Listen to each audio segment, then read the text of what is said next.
Welcome to साक्षीज Vidya साधना। इस video lecture में हम पढ़ रहे हैं class 9 history chapter 2 socialism in Europe and the Russian revolution का पार्ट 2।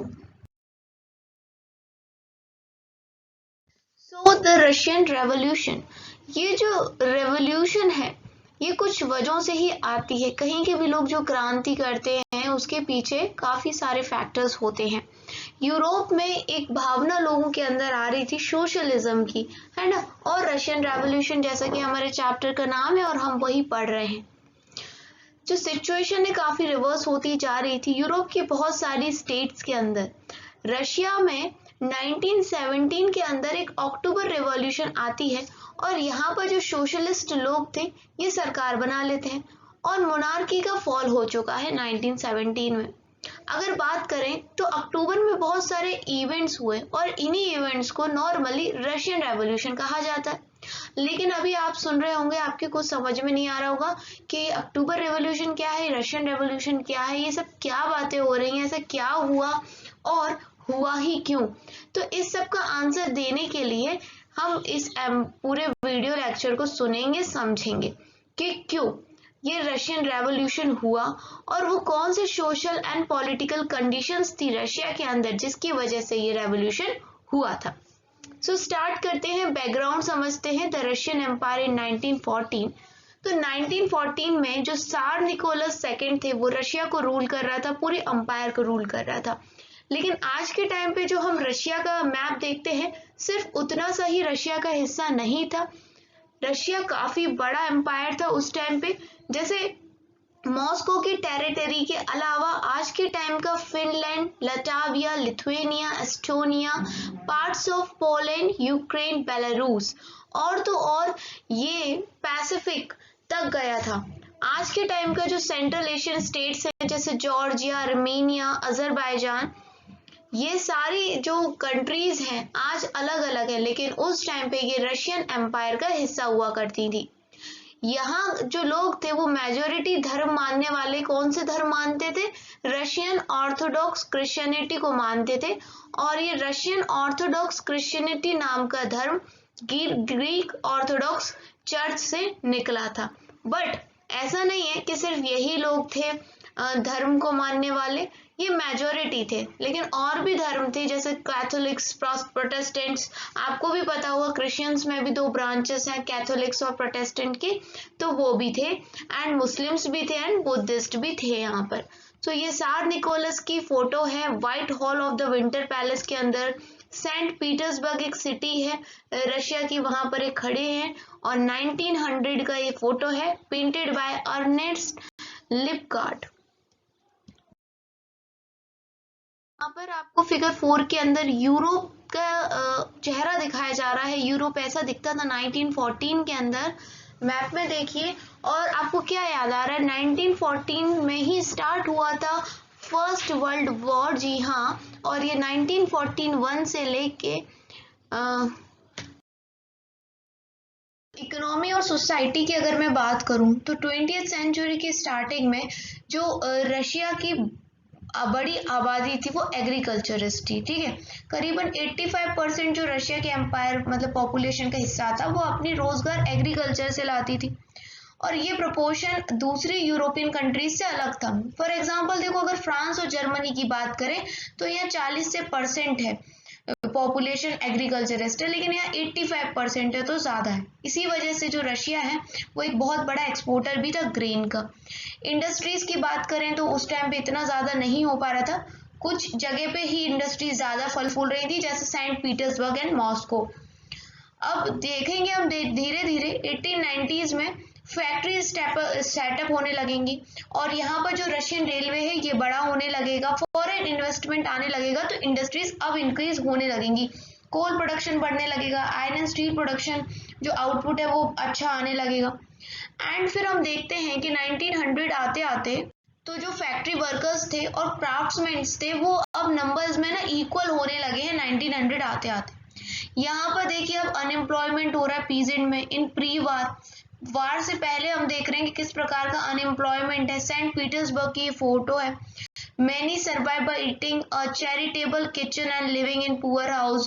मतलब जहाँ पर ऐसे ही खाना नहीं खिलाते हैं वहां पर बेचारे खा रहे हैं, क्योंकि इनके पास खुद से खरीदने के लिए पैसे नहीं। तो इस तरह की अनएम्प्लॉयमेंट आ चुकी है। ज्यादातर इंडस्ट्रीज थी उस टाइम पे, वो क्या थी, प्राइवेट प्रॉपर्टी थी इंडस्ट्रियलिस्ट की, ठीक है। सब कुछ सरकार के हाथ में नहीं था, ज्यादातर इंडस्ट्रीज प्राइवेट प्रॉपर्टी थी। अब आगे क्या हो रहा है कि गवर्नमेंट क्या करता था, वो लार्ज फैक्ट्रीज को सुपरवाइज करता था, ताकि मिनिमम वेज तो मिले ही, जो लोग हैं वहां पर काम कर रहे हैं उनको एटलीस्ट मिनिमम वेज तो मिल ही जाए, एंड जो लिमिटेड आवर्स होने चाहिए काम के, ये सब इंश्योर करती थी सरकार लार्ज फैक्ट्रीज के अंदर। क्योंकि क्या होता था, अगर सरकार ध्यान नहीं देगी तो बहुत ज़्यादा काम करवाया जाएगा, पैसे भी नहीं दिए जाएंगे। But factory inspector could not prevent rules being broken. In crafts unit and small workshop, the working day was sometimes 15 hours compared with 10 to 12 hours in factories. Accommodation varied from rooms to dormitories. अब देखो ये ना rules पूरी तरीके से हो नहीं पाते थे और टूट जाते थे, इस तरह के रूल्स के लिमिटेड आवर्स होने चाहिए। क्योंकि हम देखते हैं कि कई बार जो वर्किंग डेज है वो 15-15 घंटे के हो जाते थे और लोगों को रहने के लिए सही सुविधा नहीं देते थे। कई जगह रूम से लेकर डॉर्मेट्रीज तक होते थे। देखो यहाँ पर लोग कैसे डॉर्मेट्रियों में सो रहे हैं, ठीक है। शिफ्ट्स के अनुसार सोते थे। अभी जिसकी शिफ्ट है वो सोएगा, फिर वो उठ जाएगा, काम पे चला जाएगा, फिर दूसरा सोएगा, है ना। और वो अपने साथ अपनी फैमिलीज को भी नहीं रख पाते थे। बहुत ही मतलब बुरी हालत थी, बहुत स्थिति खराब थी। अब देखो वर्कर्स के अंदर भी सोशल ग्रुप बन जाएगा। कुछ वर्कर्स ऐसे थे जिनका अपने विलेज से एक स्ट्रॉन्ग होल्ड था, स्ट्रॉन्ग लिंक थी, तो वो अपने विलेज में रहा करते थे और वहां से आते थे काम करने। कुछ क्या थे, परमानेंट सिटीज में ही सेटल हो गए थे।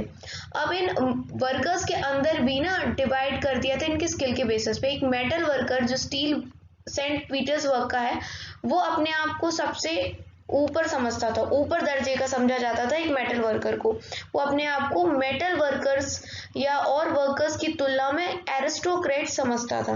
कौन, मेटल वर्कर। तो मेटल वर्कर बाकी वर्करों से ऊपर हो गए। एंड क्योंकि इनका जो ऑक्यूपेशन था इसमें ज्यादा ट्रेनिंग लगती थी और ज्यादा स्किल लगती थी।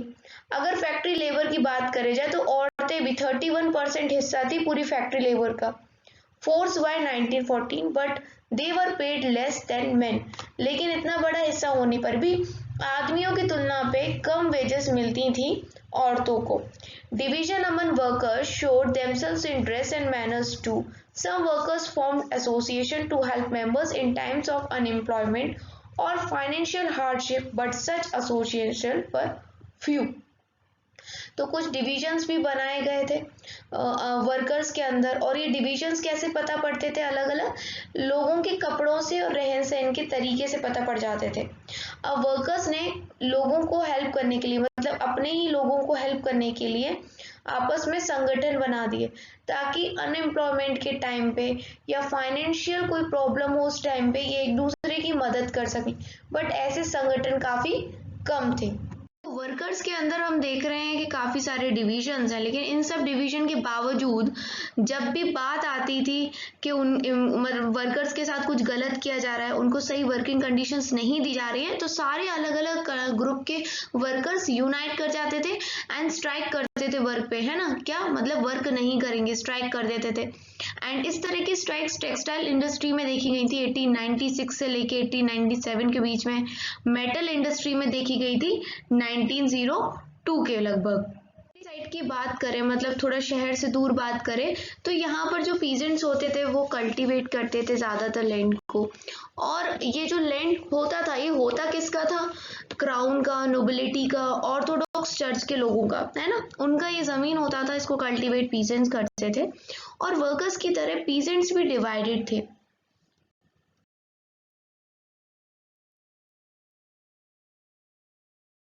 ये लोग काफी रिलीजियस होते थे, बट कुछ केसेस को छोड़ के अगर देखा जाए तो इनके अंदर कोई रिस्पेक्ट नहीं थी नोबिलिटीज के लिए, ठीक है। नोबल्स को पावर कहाँ से मिलती थी एंड पोजीशन कहाँ मिलती थी, इनकी सर्विसेज से, जो ये सार निकोलस को देते थे। ठीक है, लोकल पॉपुलैरिटी की वजह से नहीं, तलवे चाटते थे ये सार निकोलस के बोला जाए तो, और इसकी वजह से इनको पावर एंड पोजीशंस मिलती थी नोबल्स को। ठीक है, this was unlike France where during the French revolution in Brittany peasants respected nobles and fought for them। अगर हम देखा जाए फ्रेंच रेवोल्यूशन जो हमने पहले पढ़ी, तो वहां पर जो पीजेंट्स थे ना, वो नोबल्स को सच में रिस्पेक्ट करते थे।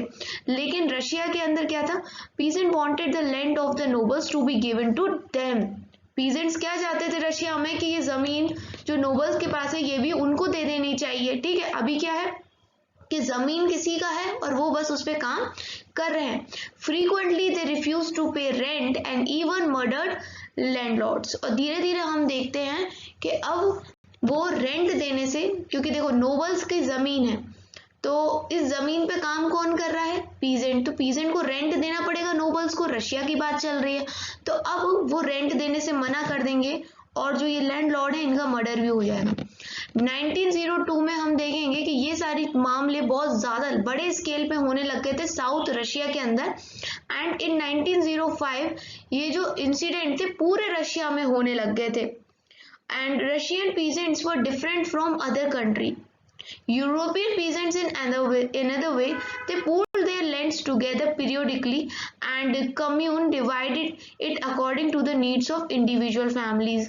रशिया के जो peasants थे बाकी यूरोपियन कंट्रीज से अलग थे। ये क्या करते थे कि अपने सारे जमीन के टुकड़ों को मिला देते थे एंड इस को हम कम्यून कहते थे, मिर कहते थे, और फिर इसको डिवाइड किया जाता था किसके अकॉर्डिंग, कि किसके घर में कितनी ज़रूरत है उसके अकॉर्डिंग इस सारे जो भी इन्होंने ज़मीन है इसको डिवाइड कर लिया।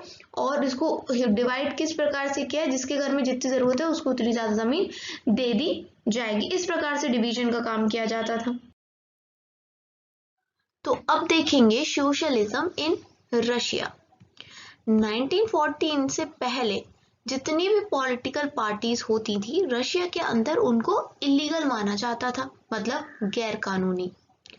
The Russian social democratic workers party को फाउंड किया गया था 1898 में। और किसके द्वारा, सोशलिस्ट लोगों के द्वारा। ये सोशलिस्ट लोग वो थे जो मार्क्स के आइडिया यानी कार्ल मार्क्स के आइडिया को रिस्पेक्ट करते थे, मानते थे। लेकिन सरकार की इस प्रकार की पॉलिसी थी कि इसको इलीगल ऑर्गेनाइजेशन की तरीके से क्या करना पड़ता था, वर्क करना पड़ता था, क्योंकि 1898 में बनी थी और 1914 तक सारी ही पॉलिटिकल पार्टीज इलीगल मानी जाती थी। ये जो पार्टी थी ये क्या करती थी, न्यूज़पेपर पब्लिश कराती थी, वर्कर्स को मोबिलाइज कराती थी, यानी इधर से उधर उनको शिफ्टिंग करना, उनको काम देना, एंड स्ट्राइक्स को भी ऑर्गेनाइज करवाती थी। अगर कुछ रशियन सोशलिस्ट की मानी जाए तो वो क्या फील करते थे कि जो रशिया के पीजेंट्स का कस्टम है ज़मीन को पीरियोडिकली डिवाइड करने का, ये इन लोगों को नेचुरली ही सोशलिस्ट बना रहा है। इससे क्या होगा कि जो पीजेंट्स हैं ना कि वर्कर मेन फोर्स का काम करेंगे रेवोल्यूशन के अंदर, एंड जो रशिया है वो सोशलिस्ट बन जाएगा बाकी और कंट्रीज से पहले। ठीक, इतना आपको समझ में आ रहा है। सोशलिस्ट एक्टिव हो गए थे कंट्री साइड में 19th सेंचुरी के आखिर आते आते, और उन्होंने 1900 में एक सोशलिस्ट रेवोल्यूशनरी पार्टी का भी गठन किया था। एंड इस पार्टी ने बहुत ज़्यादा स्ट्रगल किया, किन के लिए, पीजेंट्स के अधिकारों के लिए, किसानों के लिए के अधिकारों की मांग करी एंड डिमांड की कि जो लैंड है किससे बिलोंग करता है, नोबल्स का, उसको ट्रांसफर कर देना चाहिए पीजेंट्स के नाम पे। ठीक है, ऐसा इन्होंने डिमांड की। लेकिन यहाँ पर मतभेद हो गई थी। जो सोशल डेमोक्रेट्स थे, ये जो ये सोशल डेमोक्रेटिक वर्कर पार्टी वाले लोग थे, ये लोग डिसएग्री कर गए सोशलिस्ट रिवॉल्यूशनरी से, क्योंकि ये लोग सिर्फ पीजेंट्स के बारे में सोच रहे थे कि नोबल्स की जमीन पीजेंट्स को मिल जाए, जबकि ये वर्कर की पार्टी थी। तो ऑब्वियस सी बात है, नॉर्मल बात है कि ये वर्कर्स के हित में सोचेंगे, तो यहाँ ये लोग डिसएग्री कर गए। Lenin felt that peasants were not one United group, Some were poor and others rich. Some worked as labor while others were as capitalists who employed workers. तो लेनिन एक व्यक्ति जिन्होंने बोला कि देखो पीजेंट्स को, आप किसानों को एक ग्रुप की तरह नहीं देख सकते हो, कुछ गरीब हैं तो कुछ अमीर हैं, कुछ लेबर की तरह दूसरों की जमीन पे काम करते हैं तो कुछ कैपिटलिस्ट की तरह अपनी जमीन पे दूसरों को काम करने का मौका देते हैं, एम्प्लॉयड करते हैं वर्कर्स को। सो ये लोग एक यूनाइटेड ग्रुप की तरह नहीं है। Given this differentiation with in them they could not all be a part of the socialist movement। और इस सब डिफरेंशिएशन की वजह से ये सब हमारे सोशलिस्ट मूवमेंट का हिस्सा नहीं हो सकते हैं। देखो अलग अलग पार्टीज बन रही थी, सबका एक ही था जो उद्देश्य था, लेकिन जो आइडियोलॉजीज थी सबकी डिफरेंट थी। यहाँ पर जो व्लादिमीर लेनिन है जो कि बोल्शेविक ग्रुप को लीड कर रहे हैं, बोल्शेविक ग्रुप के लीडर हैं। पहले क्या था कि ऊपर मैंने आपको बताया कि इन्होंने सोशलिस्ट ग्रुप को फेवर किया है, लेकिन ये मत समझना कि ये सोशलिस्ट पार्टी के थे, इनका अपना ग्रुप है बोल्शेविक ग्रुप, ठीक है। तो इनका क्या मानना था कि ये जो सोसाइटी है ना रशिया की, ये ज़ारिस्ट सोसाइटी है, यहाँ पर क्या है रिप्रेसिव सोसाइटी है। मतलब ये कि अगर हम राजा के विरोध जाके कुछ भी करेंगे तो राजा उल्टा चढ़ के अपने ऊपर आएगा, लोगों के ऊपर आएगा। इसलिए पार्टी के अंदर एकदम डिसिप्लिन वाले लोग होने चाहिए, है ना, और एक क्वालिटी ऑफ मेंबर्स होनी चाहिए जिनको हम कंट्रोल भी कर सके। यानी कि कुल मिला के हर लोग इस पार्टी में इंक्लूड नहीं कर सकते हैं, कुछ डिसिप्लिन और चुनिंदा लोग ही हो सकते हैं। जो अदर ग्रुप थे मेंशेविक वगैरह, ये सोचते थे कि पार्टी सबके लिए ओपन होनी चाहिए, इसमें हर प्रकार के लोग आ सकते हैं, जैसा कि जर्मनी में हुआ। अब हम देखेंगे कि 1905 में एक क्रांति आती है, रेवोल्यूशन आती है, अ टर्ब्यूलेंट टाइम, द 1905 रेवोल्यूशन। देखिए जैसे कि स्टार्टिंग में मैंने आपको बताया कि रशिया में क्या चल रहा था, ऑटोक्रेसी चल रहा था, ठीक है। अब आप बड़े हो चुके हो इतने कि आपको ऑटोक्रेसी क्या किस प्रकार की सरकार होती है पता होना चाहिए। नहीं पता तो आप मुझे बताइएगा कमेंट में, मैं एक वीडियो बताऊंगी डिफरेंट टाइप्स ऑफ सरकार, मतलब गवर्नमेंट्स के ऊपर, जैसे डेमोक्रेसी क्या होता है, ऑटोक्रेसी क्या होता है, ब्यूरोक्रेसी क्या होता है ना। तो इस सब के ऊपर मैं एक अलग से ही वीडियो छोटी सी बना दूंगी, क्योंकि ये सब आपको आना चाहिए। हिस्ट्री में ऑफन ये सारी टर्म्स आती रहती हैं, ठीक है। तो देखो रशिया एक ऑटोक्रेसी था, और जबकि देखा जाए कि बाकी जो यूरोपियन रूलर्स हैं उन्होंने अपने आप को 20th सेंचुरी की बिगनिंग आते आते चेंज कर लिया। मतलब पहले जब वो अपनी मनमर्जी चलाते थे, लेकिन अब उन्होंने खुद को थोड़ा सा जवाबदार बना दिया, मतलब अब लोगों को जवाब देने लायक उन्होंने बना दिया। पहले क्या था, अपने मनमर्जी करते थे, लेकिन जो ये जार है रशिया का, ये अब भी अपनी ही मनमर्जी चलाता जा रहा था।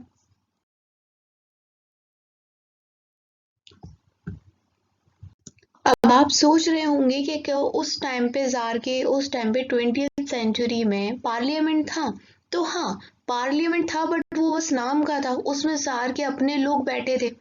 मतलब वही जार के अपने लोग, कहने का सेंस ये कि वो वही करेंगे जो जार चाहेगा, बस दिखाने के लिए पार्लियामेंट था। तो अब लिबरल लोगों का ग्रुप आता है सामने। आप में से बहुत लोग सोच रहे होंगे कि ये लिबरल्स क्या है। तो देखिए मैंने आपको पहले की वीडियोस में लिबरल्स, नेशनलिस्ट और कंजर्वेटिव्स की डेफिनेशन को समझाया है, तो आप पहले की वीडियोस को भी देख लीजिएगा। मेरे चैनल पे प्लेलिस्ट बनी हुई है एनसीईआरटी क्लास 9 हिस्ट्री के नाम से, तो आप देख लीजिएगा। 1 बाय 1 सारी वीडियोस देखिए, आपको सब समझ में आ जाएगा, और एक स्टोरी के फॉर्म में आप समझिए हिस्ट्री को, तो आपको बोरिंग नहीं लगेगा और समझ में भी आएगा कहानी के रूप में। तो देखिए ये जो लिबरल्स थे, इन्होंने कैंपेन करना स्टार्ट कर दिया कि अब हम ये नहीं सह सकते जार की तानाशाही, अब इसको हमें खत्म करना है। तो देखो दो पार्टी थी, हमने अभी पढ़ा था, social Democrats and socialist revolutionaries. ये चाहती तो जार रिजिम को खत्म करना थी, बट इनकी थोड़ी सी विचारों में जो मतभेद था, लेकिन फिर भी ये लोग साथ आ गए। इन्होंने पीजेंट्स और वर्कर के साथ काम किया। रेवोल्यूशन आया 1905 का, जिसके अंदर इन लोगों ने डिमांड किया था कॉन्स्टिट्यूशन का, संविधान का। एंड इन सबको किसका सपोर्ट मिला? इनको सभी का सपोर्ट मिला, नेशनलिस्ट लोगों ने भी इनको सपोर्ट किया, और जो मुस्लिम डोमिनेटेड एरियाज थे जहाँ पर ज्यादातर लोग रहते थे, या ज्यादिस्ट बोल दीजिए इसको, इन लोगों ने भी सपोर्ट किया। अब आप सोचोगे ये ज्यादिस्ट कौन होते हैं, तो ये वो लोग होते हैं, मुस्लिम ही होते हैं, जो मॉडर्नाइज्ड इस्लाम चाहते हैं अपनी सोसाइटी के अंदर। तो रशिया में एक एरिया है जहाँ पर काफी मुस्लिम्स रहते हैं और वो भी चाहते हैं जार रजिम को खत्म करना। तो ये सारे लोग मिलके अब इस रेवोल्यूशन को करेंगे आगे। अब आगे देखिए 1904 के अंदर जो ये साल था ना, रशियन वर्कर्स के लिए अच्छा नहीं रहा। यहाँ पर क्या हुआ, जो इसेंशियल गुड्स होते हैं उसके जो रियल वेजेस थे वो गिर गए 20%, ठीक है, सॉरी बढ़ गए थे। रियल जो दाम थे एसेंशियल गुड के वो बढ़ गए थे, और इनकी जो तनख्वाह थी वो कम हो गई थी 20%। अब देखो पैसा, तनख्वाह कम होती जा रही है, दाम बढ़ते जा रहे हैं, तो अब लोगों के अंदर क्या होगा, पैसे की कमी होगी तो टेंशन होगा, क्योंकि खाने के भी पैसे नहीं है। तो पहले जो इंसान क्रांति नहीं भी करना चाह रहा था, सड़कों पे नहीं भी आना चाह रहा था, वो आ जाएगा, वो एसोसिएशंस को ज्वाइन करने लगेगा। तो ज़्यादा से ज़्यादा लोग तो मेंबरशिप को ज्वाइन करने लगे, किसकी, वर्कर्स एसोसिएशन की। तो ये जो वर्कर्स एसोसिएशन था ये काफ़ी स्ट्रांग हो गया, क्योंकि इसमें बहुत सारे लोग आ गए। अब क्या होता है कि ऐसे ही एक असेंबली थी लोगों की, असेंबली ऑफ रशियन वर्कर्स। यहाँ पर क्या हुआ कि 4 लोगों को डिसमिस कर दिया गया था, कहाँ से, पुटिलोव आयरन वर्क से। अब क्यों कर दिया गया था, क्योंकि ये लोग कुछ डिमांड कर रहे थे on behalf of other workers, तो इनको डिसमिस कर दिया गया था। ये जो असेंबली ऑफ रशियन वर्कर्स है ये भी 1904 में बनी थी। अब जब इन 4 लोगों को डिसमिस कर दिया गया इनके काम से, तो कुछ ही दिन के अंदर बाकी सारे वर्कर्स ने सोचा कि ये हमारे लीडर थे, हमारे हित के लिए डिमांड कर रहे थे, अब हमें भी इनके लिए आवाज उठानी चाहिए, ऐसे कैसे इनको डिसमिस कर देंगे।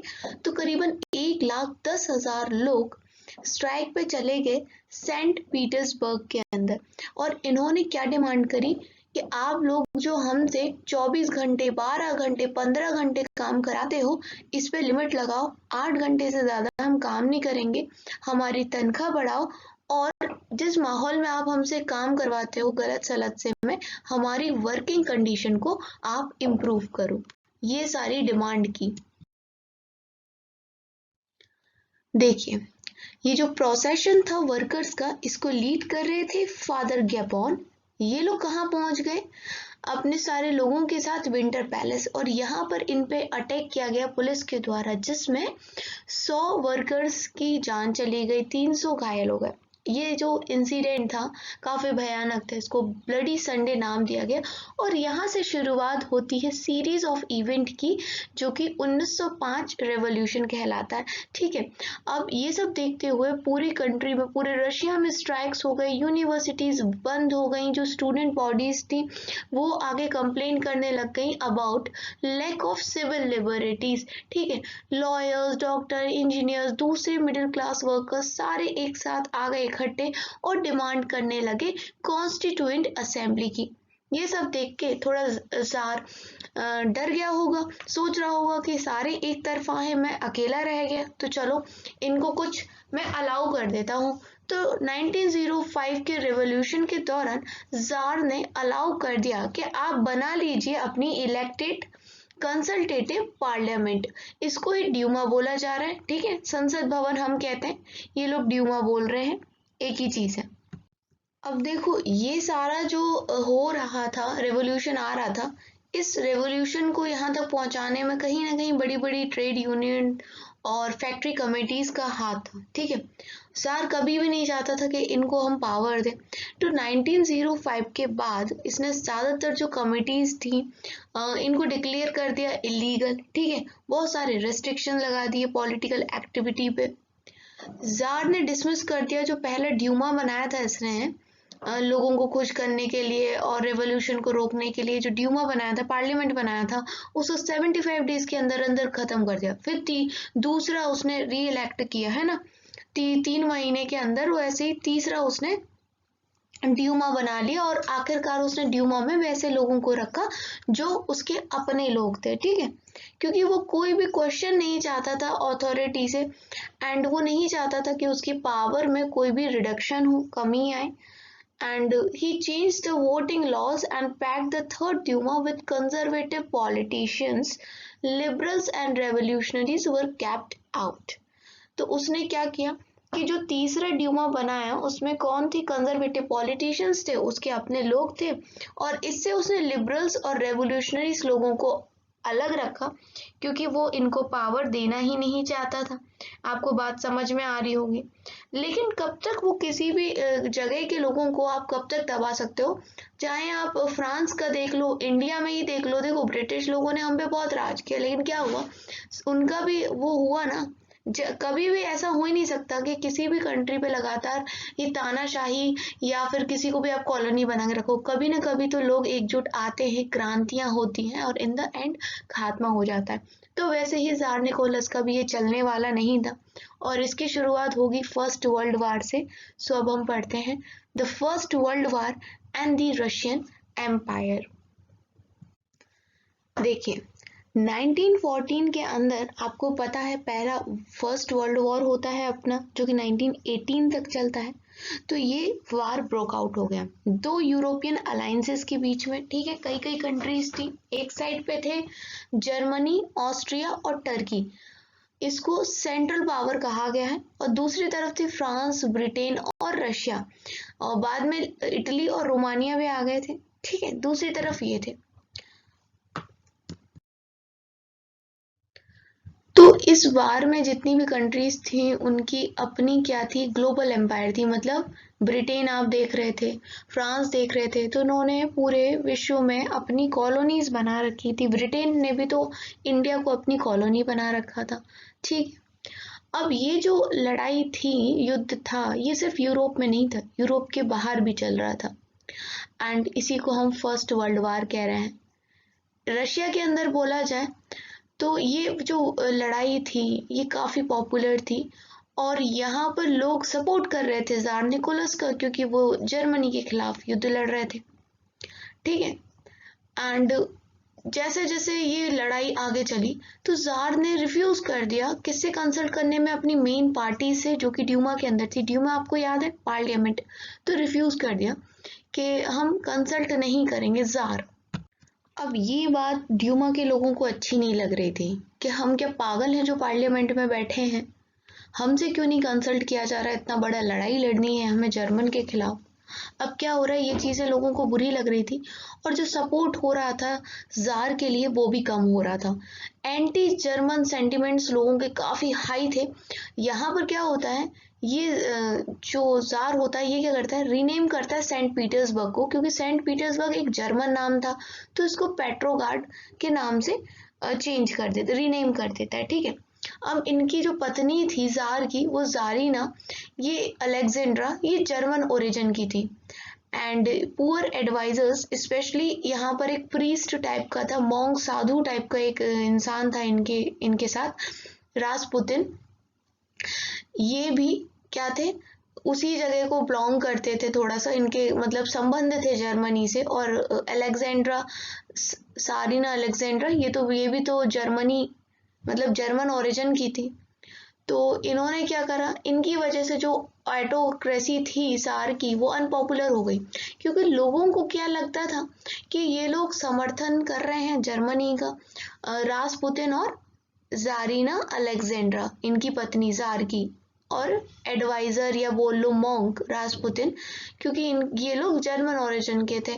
तो इस सब से क्या हो गया कि जो लोगों का विश्वास था जार को लेके जर्मनी के खिलाफ, वो भी कम पड़ गया। फिगर 7 में देखिए आप, Russian soldiers during the first world वार। तो जो इंपीरियल रशियन आर्मी थी इसी को हम रशियन स्टीम रोलर भी कहते थे, और ये उस जमाने में वर्ल्ड की सबसे बड़ी आर्म्ड फोर्स थी। एंड जब इस आर्मी ने अपना जो लॉयल्टी है या सपोर्ट कह लीजिए वो जार से हटा लिया, तो जार की भी पावर जो थी वो कोलैप्स कर गई। देखो ये जो फर्स्ट वर्ल्ड वार है ये स्टार्ट हो चुका है और यहाँ पर रशिया दो तरफ से जो लड़ रहा है, ईस्टर्न साइड से और वेस्टर्न साइड से, दोनों में बहुत अंतर है। वेस्टर्न साइड से जो रशियन आर्मी है वो ट्रेंचेस में लड़ रही है। ट्रेंचेस आप समझ लिए कुछ नाली टाइप का बना लेते थे नीचे से टाइप में, तो उसके अंदर से लड़ते थे अपनी बंदूक निकाल के, तो इतने इनको क्या होता था, प्रॉब्लम नहीं आती थी, ना ही ये मारे जाते थे, ना ही ये जख्मी होते थे। लेकिन वहीं पर ईस्टर्न आर्मी क्या कर रही थी, खुले में घूम के कर रही थी, तो वहां पर हमने देखा लार्ज कैजुअलिटीज। एंड यहाँ पर क्या था कि अब डिफीट हो रही थी रशियन आर्मी की, जिससे वहां के लोगों का मॉरल टूट रहा था। एंड रशिया की आर्मी लॉस भी कर गई अपना ये वार जर्मनी और ऑस्ट्रिया से बिटवीन 1914 एंड 1916। लगभग अगर बोला जाए तो 7 मिलियन से भी ज़्यादा कैजुअलिटीज थी बाय 1917। बहुत सारे लोगों ने अपनी जान गंवा दी। As they retreated, the Russian army destroyed crops and builds to prevent the enemy from being able to live off the land. अब क्या हुआ कि जो रशियन आर्मी है ये हारती जा रही थी, तो ये पीछे हटने लग गए। और पीछे हटने के साथ इन्होंने क्या किया कि जिस जमीन के टुकड़े से पीछे हटे थे वहां के क्रॉप्स और बिल्डिंग को जला दिया, ताकि एनिमी वहां आके बसे नहीं, कब्जा ना करे उस जमीन पे। क्योंकि अगर आप वहां के रिसोर्सेज को ही खत्म कर दोगे तो कोई वहां पर रह के क्या करेगा, ठीक है। Destruction of crops and building led to over 3 million refugees in Russia। और इस सब की वजह से जो डिस्ट्रक्शन किया था क्रॉप्स का, बिल्डिंग्स का, इस सब की वजह से करीबन 3 मिलियन से भी ज़्यादा रिफ्यूजी हो गए रशिया के अंदर। एंड जो सिचुएशन थी काफ़ी ख़राब हो गई और इस सब का इल्ज़ाम सार के ऊपर डाला, सरकार के ऊपर डाला वहाँ के सोल्जर्स ने। और सोल्जर्स ने बोला कि अब हम नहीं लड़ना चाहते कोई भी वार। एंड ये जो वार था इसका इम्पैक्ट इंडस्ट्री पे भी देखा गया, बहुत ही बुरा। एक तो पहले से ही रशिया की अपनी खुद की जो इंडस्ट्रीज थी वो काफ़ी कम थी। एंड अब इस वार की वजह से जो फॉरेन गुड्स थे उनकी जो सप्लाई होती थी वो भी अब रशिया में नहीं हो पा रही है, क्योंकि ये सारी सप्लाई को कंट्रोल कर रहा है जर्मन बाल्टिक सी से। आपको मैंने थोड़ी देर पहले एक मैप दिखाया था, आप बुक में उस मैप को देखिए, ऊपर की तरफ देखिए बाल्टिक सी है और वहाँ पर जर्मनी का कंट्रोल है। और बाल्टिक सी से ही होके जो भी चीज़ें हैं रशिया के अंदर आ रही हैं, और अब जर्मनी उसको आने नहीं दे रहा है, ठीक है। आगे देखिए, जो इंडस्ट्रियल इक्विपमेंट थे वो खराब होने लगे, क्योंकि आपको पता है लोहे के बने होते हैं और इनको क्या चाहिए, टाइम टू टाइम केयर चाहिए रहती है। अब कुछ भी सप्लाई हो नहीं पा रही है, तो हम देख रहे हैं कि 1916 आते आते जो रेलवे लाइंस थी ना ये भी ब्रेक डाउन होने लगेंगी। क्योंकि जो भी एबल बॉडीड मैन होते थे, मतलब जो भी एबल होते थे ये सारे काम देखने वाले लोग, सबको तो इन्होंने जंग लड़ने भेज दिया था, है ना। कुछ लोग थे जो रेलवे लाइंस को देखते थे, कुछ लोग इंडस्ट्रीज को संभाल रहे थे, सभी को इन्होंने जंग पे लड़ने भेज दिया था। तो यहाँ पर क्या हो रहा है, लेबर की शॉर्टेज हो रही है। जो स्मॉल वर्कशॉप्स थी जो इसेंशियल्स को प्रोड्यूस कर रही थी वो बंद हो चुकी थी, क्योंकि एक तो लेबर नहीं थी और ज़्यादातर जो भी अनाज था उसकी सप्लाई इन्होंने आर्मी को फीड कराने भेज दी, जिसको जंग पे भेजा था, वो भी हार के आ गई। अब सोचो 70 लाख लोग मारे गए थे, 7 मिलियंस, कितनी और आर्मी रही होगी उसको फीड कराने के लिए, तो खाने पे भी कमी आ गई। एंड जो भी लोग सिटीज़ में रह रहे थे यहाँ पर इनके लिए रोटी आटा जो भी ब्रेड ये लोग खाते हैं उसकी कमी आ गई। और हम देखते हैं 1960 के विंटर आते आते कॉमन जो शॉप होती है ब्रेड की वहां पर ही दंगे होने लगेंगे ब्रेड के लिए। तो इस प्रकार की सिचुएशन आ गई थी पूरी। आगे देखिए the February revolution in Petrograd. तो ये पेट्रोग्राड क्या है, मैंने आपको बताया था कि जो सार है उसने नाम चेंज कर दिया था सेंट पीटर्सबर्ग का, क्या कर दिया था, पेट्रोग्राड। तो यहाँ पर फेब्रुअरी रेवोल्यूशन के अंदर क्या क्या इवेंट्स होंगे इनको मैं आपको बताऊंगी नेक्स्ट वीडियो लेक्चर में। ये वीडियो कैसा लगा ज़रूर बताइएगा, लाइक करिएगा एंड शेयर करिएगा अपने फ्रेंड्स के साथ। Thanks for watching Sakshi's Vidya Sadhana.